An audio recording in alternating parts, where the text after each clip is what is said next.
Okay, so we have made it to the second half of the year. And we're going to be doing chapters 9 and 10. And they cover mainly momentum, although we are going to start with sort of a little subtopic today on center of mass, which I'm guessing you are already familiar with. You've seen our little center of mass bird? Amazing. How is this able to happen? Doesn't it look like it should just fall right off? The body's all over here. Surely it should fall. But it doesn't. Why? The center mass is right there in the beak. And even though it looks like maybe all the mass is in the body, where must there be some more mass if it's able to do this? Yeah, the wings are actually weighted, so a little heavier in the front, so it's able to balance on the center mass, which is right there at the beak. And usually in this class, at least kind of up to this point, we talk about objects, even if we're talking about a car, we kind of assume it's like a point mass, which we know objects in real life aren't all point masses. But we usually, when we're referring to them, are talking about what their center of mass is doing. But anyway, it's simply the point that moves as though all the mass were concentrated there and all external forces were applied there. And it does have a formula. This formula would relate to a bunch of different particles, like a collection of billiard balls maybe, or whatever random particles you're talking about. This picture right here, this particle, and this particle. So to figure out the center mass, which that x center mass right there, the x position, you would take the mass of every object and multiply it by its position. So like this object right here, whatever its mass is, well, its position is like 0 on this scale. It'd be something times 0 plus this mass times d, whatever that is, you know, for however many particles you have, divided by the total mass. And you can do that, of course, two-dimensionally as well.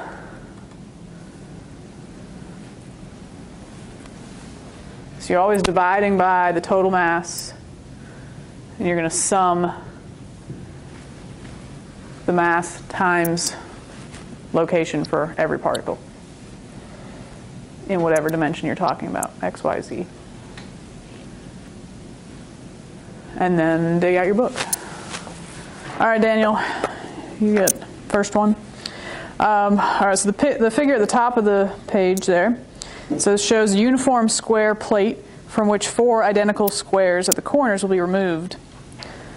And then it asks, all right, for A then, Daniel, where is the center of mass of the plate originally before you take out those 4 squares?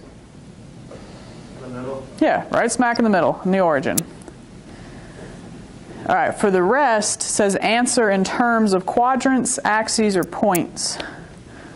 All right, so Erica, where would you say the center mass is after the removal of square 1, roughly? I guess in the quadrant. Good, quadrant 4. So you're taking away some mass from quadrant 2, so that would shift the center mass to quadrant 4. All right, Thomas, how about if we take out squares 1 and 2? Where would that move the center mass to? Still like lower down. Good, it'd be on the y-axis a little bit lower. Tyler, how about we take out squares 1 and 3? Yep, that would still be in the origin, because that sort of cancels out. And then Emily, what if we take out squares 1, 2, and 3? Good, I would shift it over to quadrant 3, because that would have most mass there. And lastly, Brandon, what if we took out all 4 squares? Be in the middle.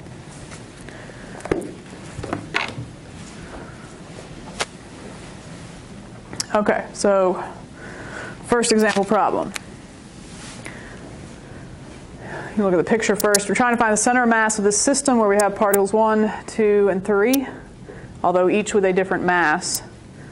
And I've kind of approximated where that center mass would be. Not exactly in the middle, because obviously more of the mass is on this side, but since we got 3 masses, as given, are located at the corners of an equilateral triangle of edge A equals 140 centimeters. Where is the center of mass? All right, so this is two-dimensional, so I really do need to do this twice, once in the x direction, once in the y direction. So it's really easy.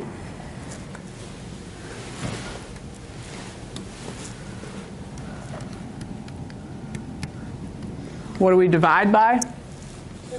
Total mass. We can do that first. So we've got 1.2, 2.5, and 3.4. We're going to add that all up on the bottom.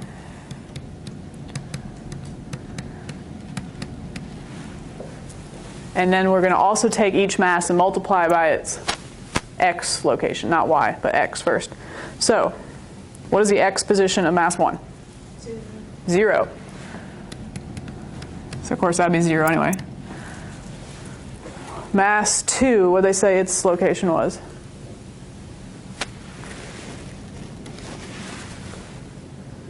$140. It says 150 here, but I think that's right there. Okay, so 2.5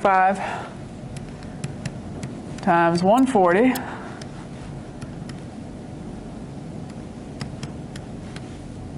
and then 3.4 times what? What is the x location of mass 3? What must it be? Yeah, equilateral triangle, so it must be right smack in the middle, so it must be 70. That's it. Common mistake is to accidentally throw in y values. Just do x first, then do y first. We have an answer there?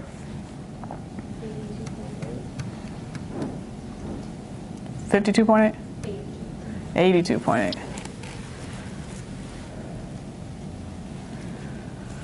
And I guess that is centimeters. All right, 82.8. All right, we just have to do it all over again for y.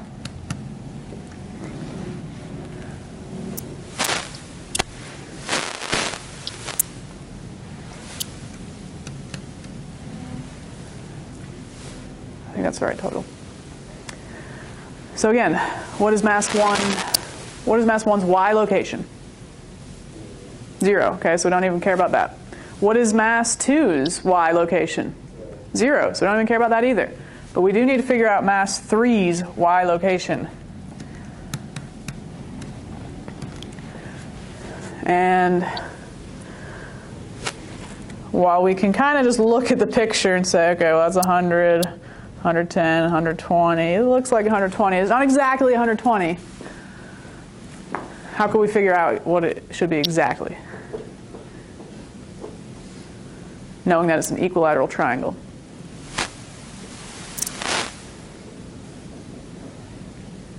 Just go with the 120. Could you do like the find where the right can split into like triangles? There you go. We know every single side is 140. And we knew half of it, yeah. That was not a good straight line. Half of it was 70. So if you just take a second and do Pythagorean theorem,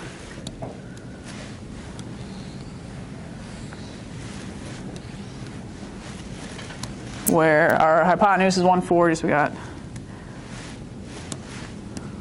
140 squared equals 70 squared plus y squared. We will find that y is exactly 120. No, just kidding. 121.2. Need that 1. Anyway, do we have a final answer here? I'm going to guess it's about 49, 48.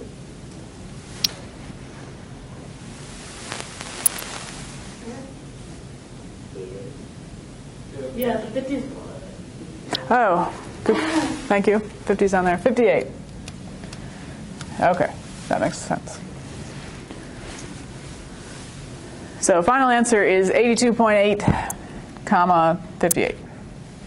Those are your two x and y values. Anyway, not too tough. But the problem is, like I said moments ago, not all Objects in real life are random points. Sometimes they have actual shapes and look like things. So let us look at this example. Here is a circle where we cut out a circle. And I don't have any values, I don't have any masses. I just know that the radius of the big circle is 2r and the radius of the chunk we're cutting out is r. How in the world can I find the center mass? Even though I don't know the mass of that object, what could I kind of compare?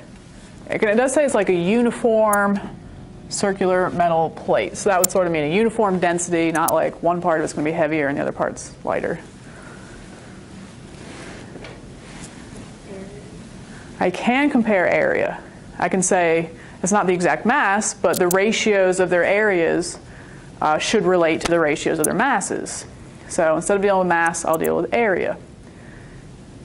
Now, I already got to guess, I guess, where this center mass is. Here's a trick that can help with objects like this, where a chunk is cut out. What would have been the center of mass of the entire thing? The origin. If this was filled in, the origin would be our center mass.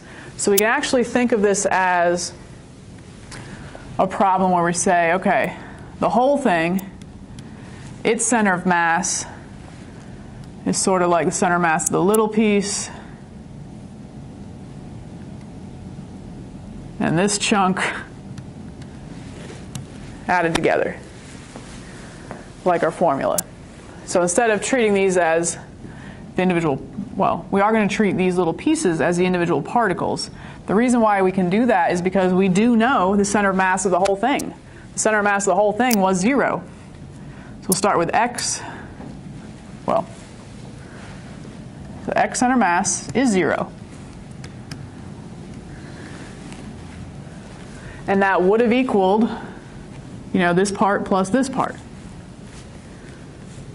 Well, imagining this was here, I don't know its mass, but what could I say about its area? Just pi r squared. So I'm going to call that the mass. I want to say that. Relate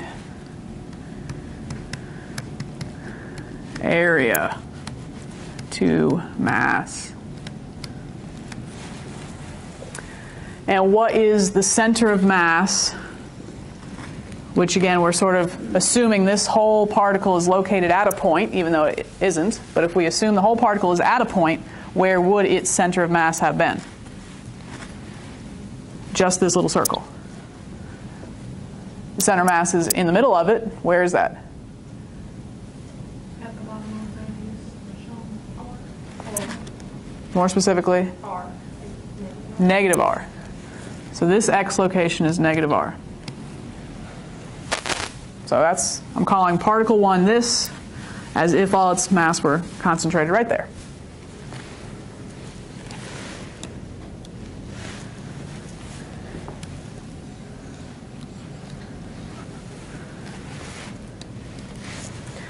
Okay, now particle 2, and this center mass is actually what I'm looking for. So I don't really know that value where I would say all its mass seems to be located. I know it's right there in the picture, but that's actually what I'm going to solve for. What would I say about the area of the whole thing? So now I'm talking about the little, that shape.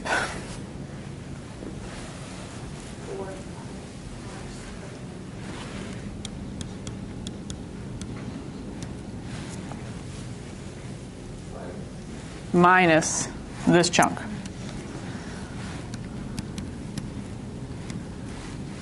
So it is 3 pi r squared.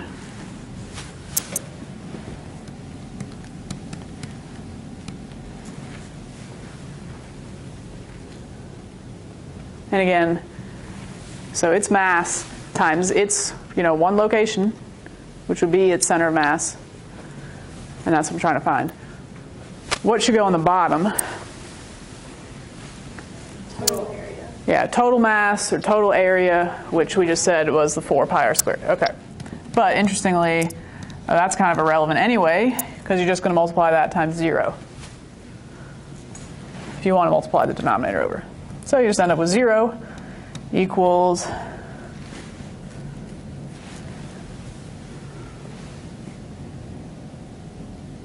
negative pi r cubed plus 3 pi r squared x. What am I trying to solve for? X. Okay, let's move this over.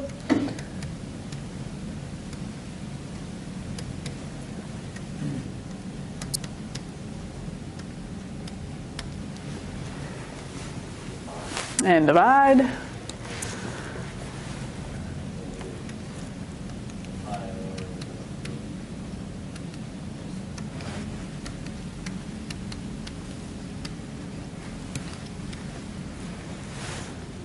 And I need some more room.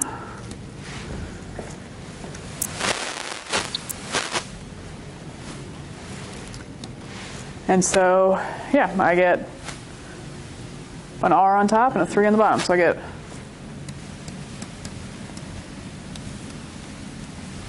a third of the radius. So kind of guess the radius out here. I believe that's a third. So sometimes it is helpful. What's that? I got that by measuring. So you're going to have the ruler on the test? Oh, good. It's a good picture then. Sometimes it is helpful if you're trying to find the center of mass of a random shape to actually set your formula up to find the center of mass of like the whole thing filled in, some normal shape you would know the center of mass of. So we just assumed we were talking about the entire circle, which we knew had a center of mass of 0. And then we talked about the 2 pieces that made that up and found the x center of mass of the other chunk that way. Now, if you have like rectangular shapes, you might not need to do that. You can probably just figure out the center mass of each of those little pieces, divide it up however you want. But that can be a helpful trick.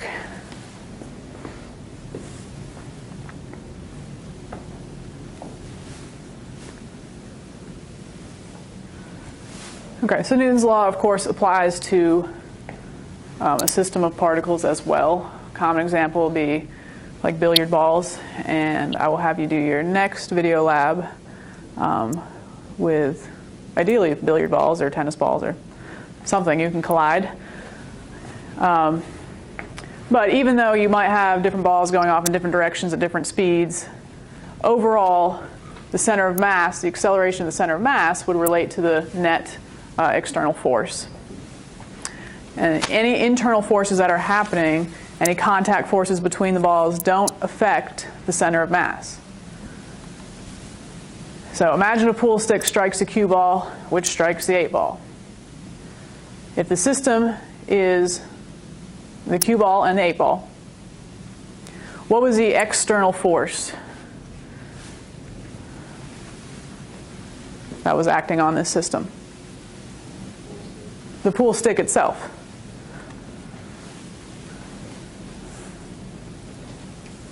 What would we consider an internal force inside the system? The ball's colliding. Contact force. And of course, total mass would just be the mass of the 2 balls.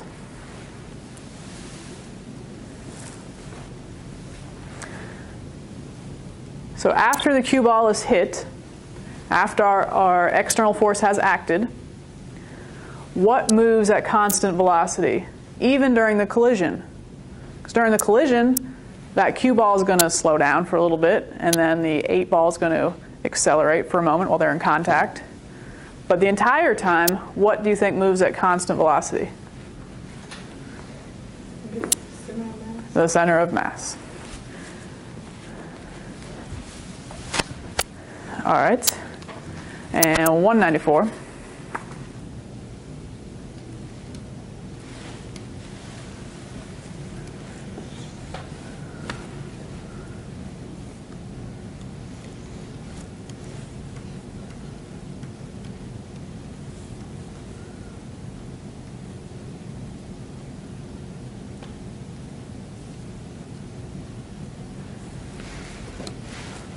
Those are ice skates.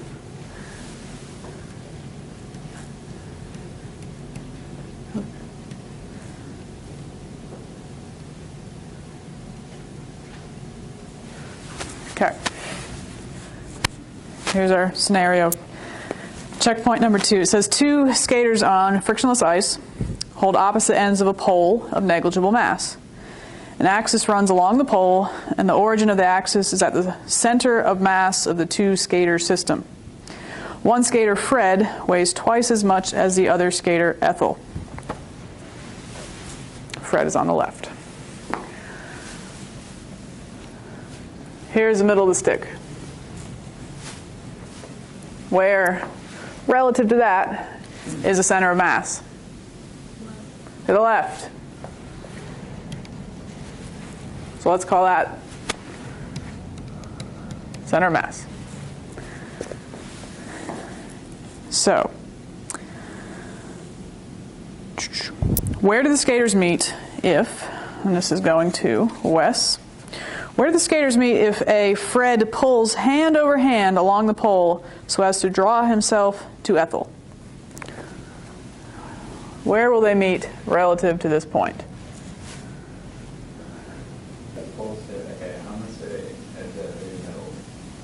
They're going to meet right here? Nope. At the center of mass. It shouldn't change because there's no external force. There's nobody else pushing on them.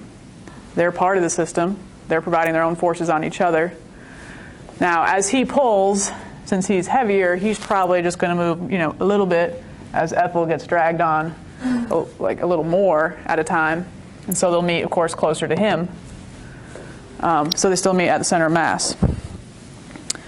Wes, what if it's the other way? What if Ethel is pulling? Yeah, it'd be the same thing. Wouldn't matter who was pulling.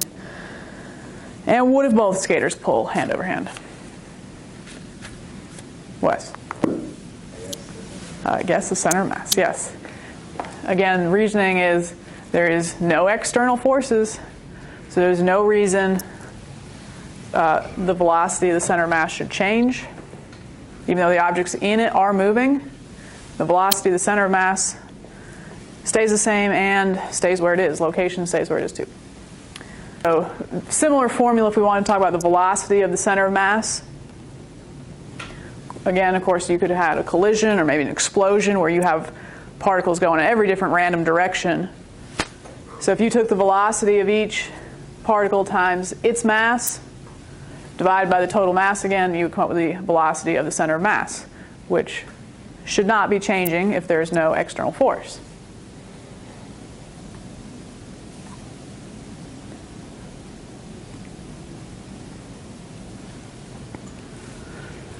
Okay, so now we have a man of mass m clings to a rope ladder suspended below a balloon of mass capital M.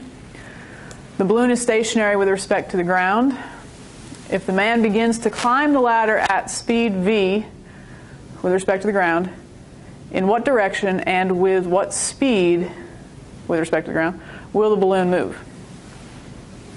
First of all, if the man's climbing up, what's going to happen to the balloon? It's going to get pulled down some. Now, not as much like the Fred Ethel thing, because the center of mass is, maybe like right there. So it's very close to center mass as is. But the balloon would go down, the guy would go up, because there's no external force, internal situation. So we're just going to use our velocity center mass equation, which we know. What is the velocity of the center of mass? What was it originally, before the guy moved? 0. So even if the guy moves, it should still be 0. So I'm just going to talk about the balloon and the guy as the two particles in this system. And the guy's mass is m, moving with velocity v. That was a formula, mass, this time not times position, but times velocity. Plus the other object, which is capital M, times,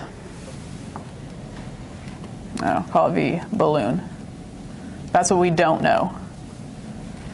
In what direction and with what speed will the balloon move? What do I divide by, whether it's velocity, center mass, or simply center mass? The total mass.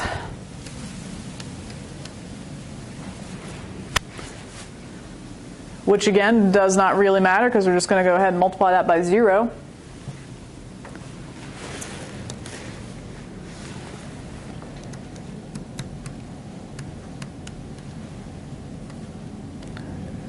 So we can move that over.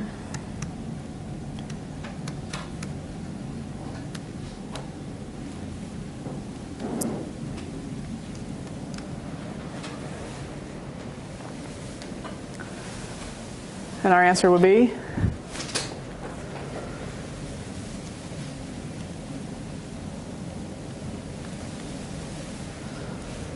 Not very good at differentiating my little and big M's.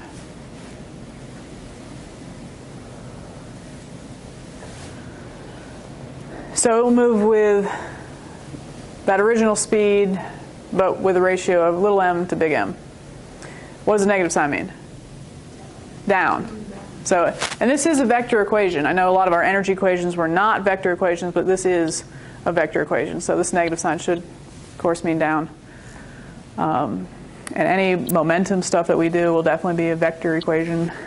So we'll need to pay attention to directions again.